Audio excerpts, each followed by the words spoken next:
ദൃശ്യസുന്ദരമായ സഞ്ചാര കാഴ്ചകളുമായി ഞങ്ങളുടെ മറ്റൊരു വീഡിയോയിലേക്ക് എല്ലാവർക്കും സ്വാഗതം. ഇന്നത്തെ വീഡിയോ ജർമ്മനിയിലെ ഏറ്റവും വലിയ പ്രൊട്ടസ്റ്റന്റ് ചർച്ചായ ബെർലിൻ കത്തീഡ്രലിനെ കുറിച്ചാണ്. 1905 സ്ഥാപിതമായ ഇത് ഒരു രാജവംശ ശവകുടീരത്തിൻ്റെ സ്മാരകമായി ഇന്നും നിലകൊള്ളുന്നു.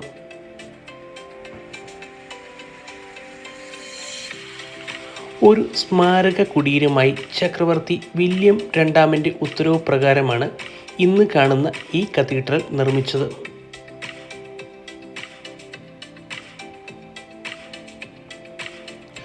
ലോകത്തിലെ രണ്ടാമത്തേതും യൂറോപ്പിലെ ഏറ്റവും പ്രധാനപ്പെട്ടതുമായ രാജവംശ ശവകുടീരങ്ങളിൽ ഒന്നാണിത്.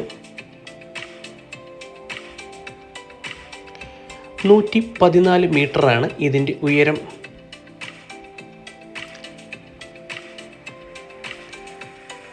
ആരാധനാ ചടങ്ങുകൾക്ക് പുറമെ സംസ്ഥാനതല ചടങ്ങുകളും സംഗീത പരിപാടികളും ഇവിടെ നടത്തുന്നു.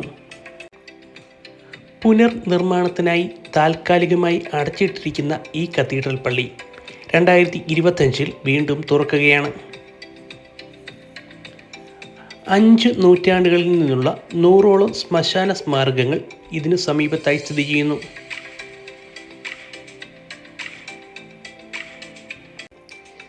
ഇവിടെ എത്തുന്ന സഞ്ചാരികൾക്ക് ഇതിൻ്റെ ചരിത്രവും അതിൻ്റെ പ്രാധാന്യവും മനസ്സിലാക്കുന്നതിനായി ഒരു മ്യൂസിയം ഈ കത്തീഡ്രൽ പള്ളിയോട് ചേർന്ന് തന്നെ സ്ഥിതി ചെയ്യുന്നു. പള്ളിയുടെ മുകളിൽ ഉയർന്നു നിൽക്കുന്ന താഴികക്കുടം ഇതിൻ്റെ സിഗ്നേച്ചർ കാഴ്ചകളിൽ ഒന്നാണ്. 1451 ആദ്യ സ്മാരകം നിർമ്മിച്ചത്. പിന്നീട് തുടർന്ന് വന്ന ചക്രവർത്തിമാരുടെ ഉത്തരവ് പ്രകാരം ഈ കത്തീഡ്രൽ രൂപമാറ്റം സംഭവിച്ച് 1905 ഇന്ന് കാണുന്ന രൂപത്തിൽ സ്ഥാപിച്ചു. നിങ്ങൾക്ക് ഞങ്ങളുടെ ഇന്നത്തെ ഈ വീഡിയോ ഇഷ്ടമായി എന്ന് വിശ്വസിക്കുന്നു. മറ്റൊരു വീഡിയോയിൽ വീണ്ടും കാണാം. ബൈ.